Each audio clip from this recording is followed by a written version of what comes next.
All right, here we go. Welcome to the Football and Freedom Show. I am your host, Longhorn, and of course, this is brought to you by the Rebelution Network. If you have not found, liked, shared, and loved the Rebelution Network, you need to do it right now because when you do, you get the full spectrum of shows/podcasts that come with it, starting right here with the Football and Freedom Show. And of course, we've got the I Mean It Show with Bo Cephas. We have the Bastards of Babylon coming very soon. And of course, the flagship FGH, the Football Glory Hole, where you get all of your betting needs met over there. This week, we're kind of doing the recap of the NFL Draft, 2022 NFL Draft, and giving out grades, having a little fun with it, going over, players that were taken and where people made mistakes or knocked it out of the park. Apparently on last episode, the last recap I did with the NFC North, I apparently told one of the Detroit new players, Rodriguez, to put down his hairnet, get out of the kitchen and grab a football helmet and get on the field. Maybe I shouldn't have said that. We don't apologize here on these shows, but if you were offended by that, just know that I'm going to make fun of every single race equally across the board. I'm not singling out our Hispanic American friends. Join the party. We're going to make fun of everybody.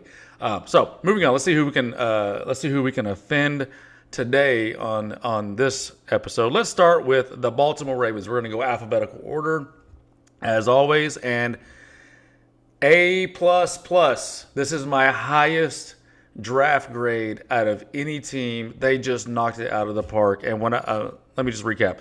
Kyle Hamilton, safety Notre Dame. Tyler Linderbaum, center Iowa. David Ajabo, outside linebacker Michigan. Travis Jones, defensive tackle UConn.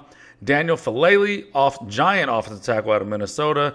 Jalen Amore Davis, cornerback Alabama. Charlie Kolar, Iowa State tight end. A punter, who cares? Isaiah Likely, Coastal Carolina tight end. Damian Williams, cornerback Houston. And Tyler Batty, little scatback running back out of Missouri. I cannot tell you how much I love this draft class. I guess I can because I just told you it was an A++. It is my favorite one. I think this, and I know that, we don't know. We won't know for a long time. But I think this draft class could go down as one of the best draft classes of all time. And that's kind of something more maybe that Bo Cephas can get into in one of his deep dives over there at the I Mean It Show. And that's what he does over there. He digs in deep to the analytics, to the history of whatever topic he's investigating, and gets down to the truth of the matter with no emotions getting in the way, just the facts, ma'am. And that's what he does over there. And we'll see. It would be fun to do a deep dive and find out what was the best individual draft class of all time based on how many starters you got out of that class, how many Pro Bowlers, and how many All-Pros you got out of that class. Again, I'll defer to him on some of that. But in my opinion, projecting, I think this has a chance to be one of the best draft classes ever. I think you got a possibility to get 8 starters out of this draft. And I know that's kind of cheating because the punter, that's kind of a guaranteed start for the most, unless he just starts shanking in training camp and they shit can his ass immediately. But assuming he makes a team, he's going to be a starter. So 7 real starters plus a kicker that nobody cares about. But that's incredible. If that comes to fruition, that's again, one of the best classes ever. As a matter of fact, I think it has a chance to have 4+ Pro Bowlers. Obviously, Kyle Hamilton, Linderbaum, Ojabo when he gets healthy, and Travis Jones. Right off the bat, you've got 4 immediate starters, immediate impact players from day one, and for Ojabo, of course, when he gets healthy and back on the field. Now, from there, Daniel Falele, whatever. This is a giant project man, offensive tackle.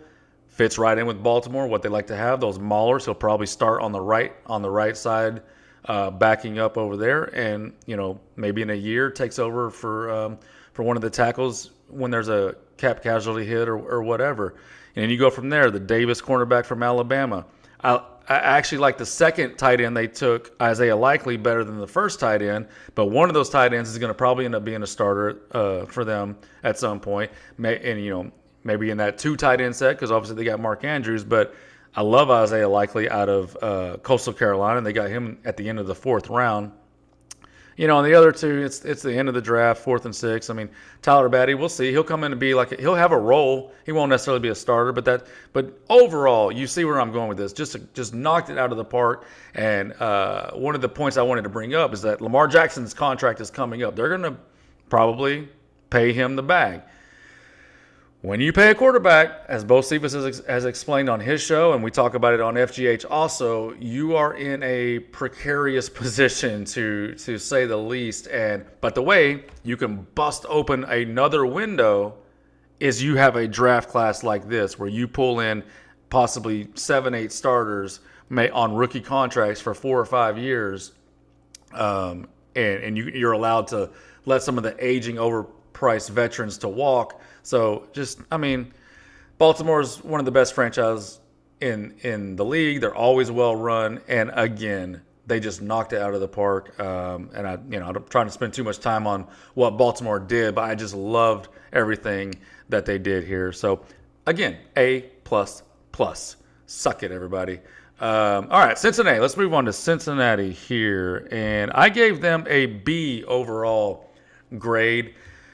Just a solid single up the middle, Can't complain too much about it. The value was okay of what they got. They were picking in the back end of every round for the first time, I don't know, in my lifetime. Usually they're up at the top 5 of every round. For the first time I can ever remember, they were in the bottom 5 of every round. And I think that they did pretty much what you want to do. No real mistakes. Nothing to complain about. Let me go down the list. Daxton Hill, safety/corner from Michigan. Cam Taylor-Britt, safety/corner. And they got 2 kind of flexible, movable pieces there in the secondary with the first 2 picks. Again, it's kind of what they needed. So solid strategy there. Zachary Carter, Florida defensive tackle. Not a big fan of him. 3rd round pick. We'll see about that. That could end up being bad, but we'll see. And then the rest of it, a backup developmental tackle from North Dakota State, Cordell Volson.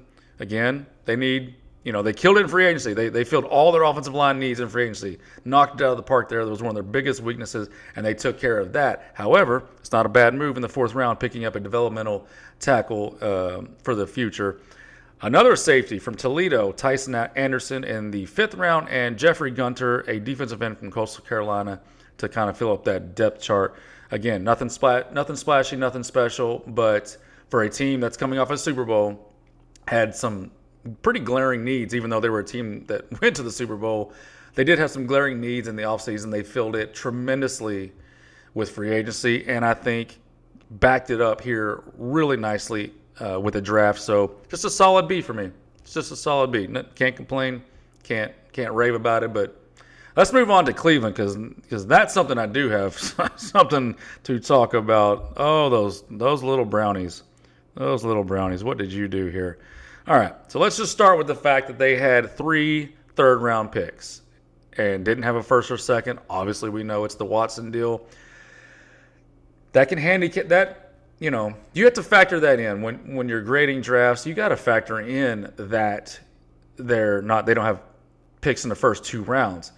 However, the reason I gave this draft class a D+ is because when their picks did come up, 3 in the 3rd round, I don't like, 2 of them I don't like what they did. Let me go down the list. Martin Emerson, cornerback, Mississippi State in the 3rd round. Alex Wright, UAB defensive end in the 3rd round. David Bell, Purdue wide receiver in the 3rd round. In the 4th round, Perrion Winfrey, Oklahoma defensive tackle. Another 4th round pick, Cade York, LSU kicker. Who fucking cares? Why do you even read that? Jerome Ford, Cincinnati running back in the 5th. Michael Woods, Oklahoma wide receiver in the 6th. And then a couple 7th round picks, Isaiah Thomas, defensive end, Oklahoma, and Dawson Deaton, a center from Texas Tech. So, all these picks are good value based on where the players were supposed to be picked. However, the reason I was so hard on the draft grade with a D plus is because I don't like the direction that they went. Like, I mean, much like Cincinnati, how they kind of like just nice, safe, fill the needs while getting good value. Cleveland to me they got the decent value, but all these players. Who's starting out of all these players? Like the first pick they took in the third round, the Cincinnati or the Mississippi State cornerback. They're loaded in the secondary at cornerback. I don't see him finding the field much in year one. And as a matter of fact, at that pick, Chad Muma, the linebacker, was on the board. Travis Jones, the giant defensive tackle who I just talked about with Baltimore, was on the board. Those are linebacker and DT. Those are two spots that they really needed. And this is a team that's good. Like they're coming in ready to hit the ground running with Watson and continue this, try to keep getting better and better and get further and further in the playoffs.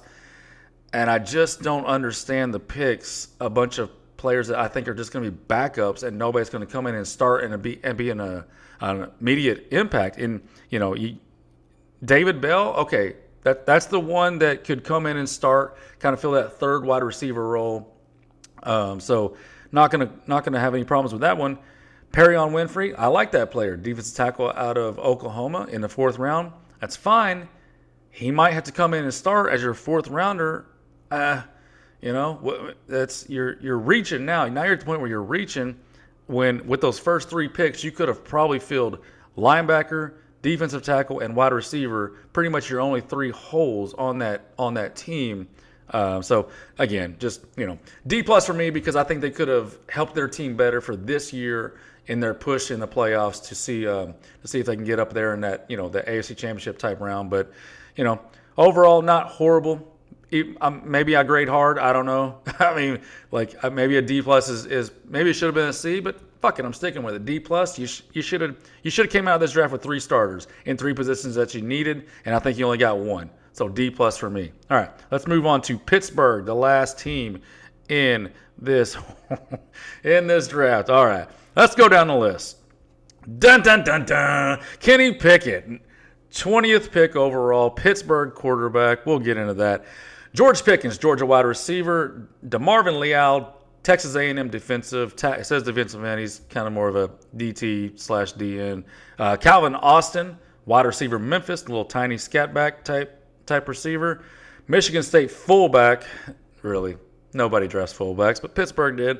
Okay, and Mark Robinson, Ole Miss outside linebacker. Chris Aladakun.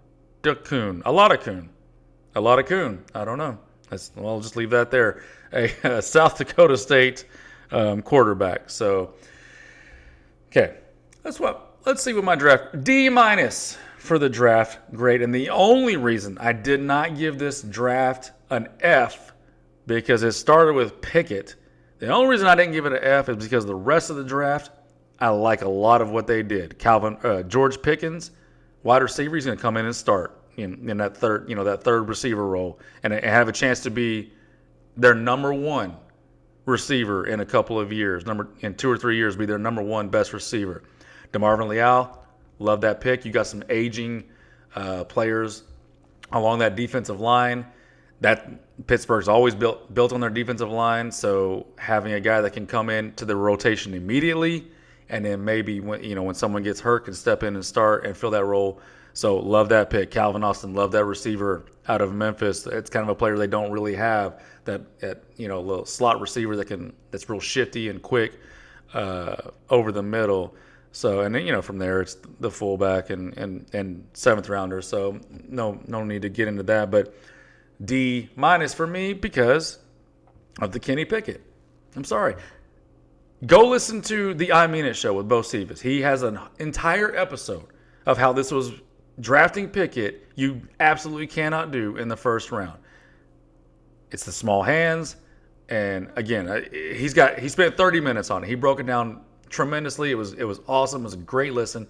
So subscribe to the Rebelution Network, because you'll get the I Mean It show and all the rest of them. Like I said, he has a perfect breakdown, and when you listen to that, you will understand why I gave this draft class a D-, even though the rest of it is kind of a B plus A range. But I'm sorry, you fuck up the first pick in the first round and you do it that bad on a historically zero chance to be a good player, you're lucky I didn't give you an F. You're lucky you didn't get an F from me, Pittsburgh. So take your D-, go back to Pittsburgh, and figure out how a small-handed quarterback is going to throw a football in the freezing, windy stadium of Pittsburgh. So good luck with that. Good luck with that. Again, if you haven't followed, liked, shared, made love to the Rebelution Network, you need to do it now. We are doing great things. We've got great things more to come. And if you're a person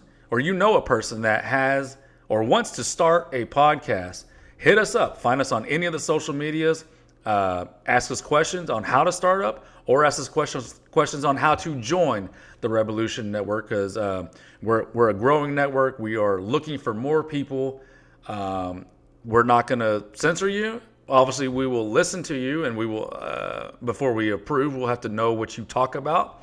But as far as the way you talk about what you want to talk about, hey man, this is a free country, and that's what we're here to do. We are here to let people talk freely about what they want to talk about without censorship, because that is what this country was built on. And this was the Football and Freedom Show recap of the AFC North. I will do one tomorrow, and we'll see what division I do. I don't know. You can't tell me which one to do. I'll pick.